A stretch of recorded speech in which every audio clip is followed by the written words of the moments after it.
3, 2, 1, go. Hey, there you are. Have you been down to the falls yet? 'Cause they're really cool at night. You mean it's not gonna happen? Sorry. And cut. The very first thing that you have to do when you're putting a pilot together is hire your director. We had one that we were circling, but I gotta tell you, I just wasn't sold. We kind of kept saying, gosh, you know, the person that we hire is so important. We just want someone who is as excited about it as we are. Hey, Marcos. Yeah. So 3, 2, 1, and then go, and I look. You're looking this way. I'm gonna see the transformation, then you turn and go, ah. Got it. Got it. Don't be afraid to even just project that. Yeah, absolutely. Okay, yeah. My involvement in the project just kind of all happened last minute. I read in the trades that Kevin Williamson was doing this project, Vampire Diaries. Marcos is incredible, and we're so lucky to have him. He sat down and said, you gotta hire me, I wanna do this show. It's just so romantic. And it was like the first thing out of his mouth. And Julie, you could just see her swooning. I mean, basically, it was that easy for me. I sort of came from a place of the romance on the show and not the dark, creepy element of vampires. And I said, at its heart, the show needs to have some emotional weight to it. And he kept talking and talking, and everything he talked about, it all led back to the love story. Then I switched over and said, but it could be scary too.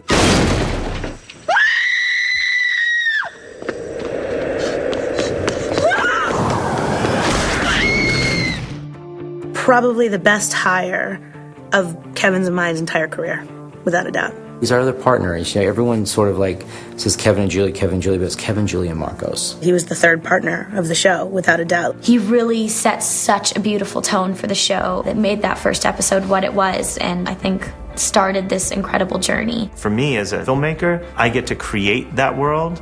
I get to decide what the series is going to look like and feel like. And once Kevin and Julie were on board with my pitch, then I just got to do it. So that was fun. Really good. Now give me one with the mouth open. You mean do anything else? No. Good. You'll open your mouth here. Yeah. And turn. And action. One more like that.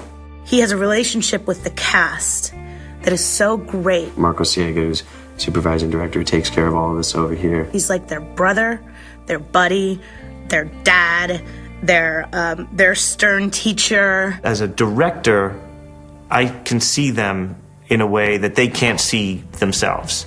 I'm working with them, and I can notice their little tics and their habits. If we have questions, we can usually go to Marcos, and he'll try to maneuver them for us. I think that's going to happen first. Okay. And then you'll come over. Yeah.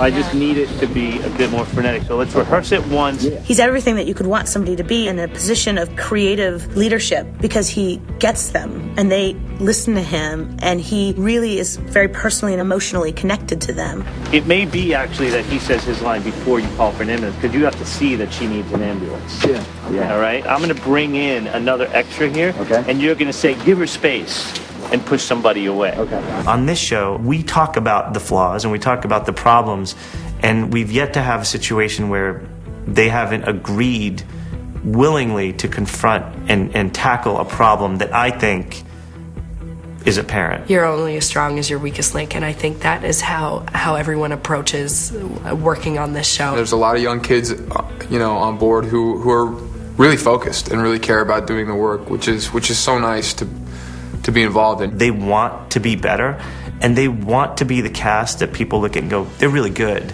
They don't want to be the soapy show that have pretty people who can't act. People die around you. How could it not matter? It matters, and you know it. You need to leave. Your wounds are bleeding, and you need to leave. I would love when kids are flipping through the channels and they come past a show, they're like, oh, I know what that is. It has its own look. Your one constant is sort of your DP. It's your director of photography. Come around to here for Nina's POV of Paul. Okay. I think our DP, Paul Summers, does such a cool job with setting up the shots and, really setting a mood. That look, the glows, the nights, the shadows, all of those things that create our weekly look and stay consistent is our DP. Paul Summers is one of our perfect hires. He is so cool and so smart and works harder than anybody I've ever seen. And his stuff looks incredible. He's gold to the show. Now that needs to go back where it was. When I went into the initial meeting with Kevin Williamson, one of the first things out of his mouth was, make it darker. Now, as a cameraman, I cannot tell you how many times I've heard that. And usually when they say make it darker, I turn in footage and I get the, that wasn't what we meant by darker. What they meant was turn off all the lights except the ones on the actors. On this show, for the first 2 or 3 weeks of shooting, I went to what I consider dark. And I'm a pretty dark cameraman. And they kept saying darker, and they kept saying darker. I can't tell you how many times I tell Paul Summers, darker, darker, turn that light off, go darker. Marcos, when we're on set together, half the time, that's what comes out of his mouth all day long. It's darker, darker, darker, darker, darker, darker, darker. And I finally just stopped lighting the actors. I just lit the backgrounds. And I got the response back perfect. I don't know, it's probably broken me to do any other show because nobody else would let me do this. I'm having so much fun.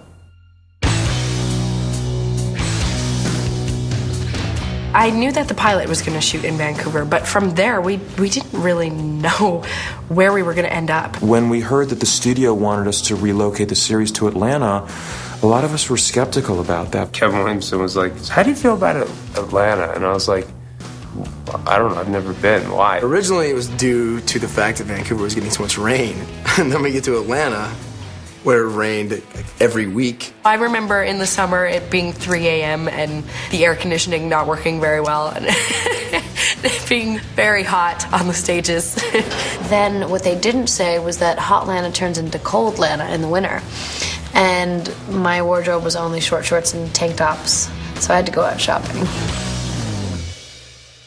Shooting in Georgia has absolutely helped create the aesthetic for the show and one that's more true to what it was intended to be. I think they've been able to really set a great sort of landscape for the show. Vancouver is tough to make look like Virginia. There's locations in Georgia that we would never have found in Vancouver, that we'd never have found in a foreign country. You can't really get that southern post-Civil War-esque vibe in Vancouver. Cheating the Pacific Northwest for the South would be difficult. What Vancouver doesn't have is the history. The storylines that we need to support visually work better here than I think they would have worked in Vancouver. Just by the very fact that we're in Atlanta, we have the ability to do wider shots. We have the ability to really enjoy the environment and showcase the environment as opposed to having to hide the environment. Here, I feel like we can show whatever we want to. I honestly believe not just, aesthetics, not just sort of the locations, but I just think it would be a different show. I don't think we'd be as focused. The only thing we have in Atlanta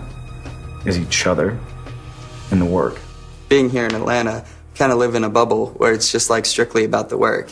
I'm in Atlanta for one reason only, to shoot Vampire Diaries. The crew puts so much work and so many hours into it, and we all really care. I think it's been absolutely a positive thing. I think it's really put everybody in the right frame of mind. Now I'm just really mellow, I'm living in the South, I'm chilling, it's fun. I've got my cast, we're like BFFs, I'm good. I think whether or not we were shooting in Atlanta or anywhere else, there's just such a great group of people that I really enjoy being around. So many of our favorite moments are behind the scenes, and we're just getting along and hanging out. I spend every waking moment with Ian and Paul, whether it be on set, whether it be on weekends when we travel for press. We're all together all the time, and not just Ian and Paul, the whole cast, we're all really, really close and we all hang out. The bond of this crew and this cast is very deep. And it's very tight. And it's so hard being around people you love and adore, and it's so hard working with the most amazing crew that I've ever worked with. Oh my God, what else can I complain about? I've never worked with a crew that's phenomenal. Ever. Ever, ever. We're really lucky, because I don't think this happens very often. Night shooting is difficult, but necessary for a vampire show. Of course, on a show with vampires, you're going to end up with a lot of night shoots. It's actually not nearly as bad as people think because, fortunately, we have these day rings. We went and got the best crew and we promised them all no night work, maybe a couple of nights here and there. Cut to day 3, it's like 4 p.m. call time, we're working all night. Luckily, hot Atlanta, normally it's pretty warm. We usually start off the week at 6 in the morning and up till 6 p.m. And then as the days go on, we push the call a couple of hours, and by the end of the week, we'll start at 5 p.m. and finish at 6 in the morning on Saturday. It takes a toll on you. It's really exhausting. By episode 3, the crew is making day rings to wear and saying, what happened to the freaking day rings that we were supposed to have? I can't even imagine if we didn't have them and we only shot at night. That would actually be, wow, that would be intense. I would literally become a vampire, I think. Paul actually has fangs. I have this theory that he's actually a vampire because if he smiles, he literally has fangs, and that's probably why he got the part. They wanted to save a couple bucks on visual effects. It's 4 o'clock in the morning. Time to get mean. The teeth are made for each of us. They're sort of custom made. It's kind of hard to talk with them. I think that Catherine's teeth are bigger than Damon and Stefan's, and so it's hard for me to talk with them because I actually have a small mouth and a small jaw. Here comes the fun part. But the contacts are what hurt a lot because they fill your entire eye. It's this big red contact. It feels like if a girl has an eyelash in an eye, you can like feel it and it just kind of hurts. I cry like a 2-year-old when these things go in. It's like you have 20 eyelashes in each eye. Ha ha ha ha ha ha. All right, let's go. I think maybe a chair, and the closet was right here, and there's a dresser right here. Did we have a nightstand or anything? Gareth Stover, our production designer, is one of our other perfect hires. He works so hard, and he doesn't do anything halfway. He can make an umbrella look good. I mean, he can just turn anything into anything. It is amazing because we get the scripts. I mean, we don't have a lot of prep. And then literally in 2 days, I'm designing some big sets. He built the entirety of the Mystic Grill on our stage. It is an enormous set. It is the size of a restaurant. So trying to generate that sort of, complexity fast, I think, is what's really hard.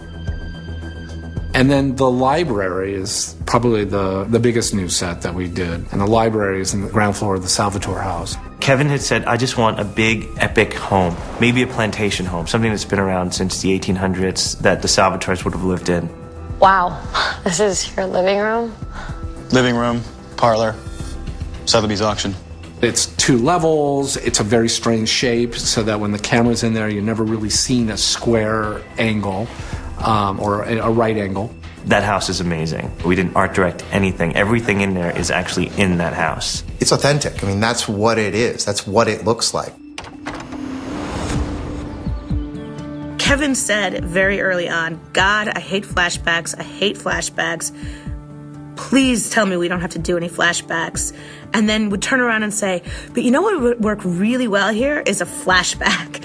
It provides a window into the backstory of our love triangle. It provides a window into the mythology of the town and these founding families. I love doing the flashback stuff for a lot of reasons. Getting dressed up and putting on the corsets and the big dresses and the hair and makeup is really fun. Those are fun days to go to work because it really is, you're playing. You really do feel like a little kid again. They laugh because they're like, oh, I'm at craft service and a horse and carriage just drove by.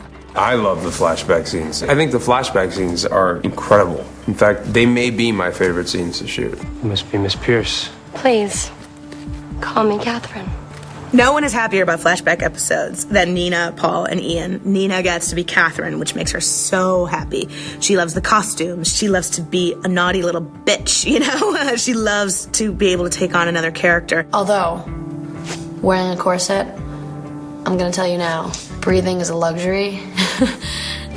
It was painful. Yeah, I mean, they cinched them in so tight, and she was telling me, it's just like layers on top of layers, and a lot of stuff goes into that, a lot of makeup. The minute you get into that sort of like 1860s wardrobe, it changes you. It's unbelievable. Well, this works out wonderfully for me. How's that, Miss Catherine? Now I'll have both of you here to keep me entertained. How will I ever choose?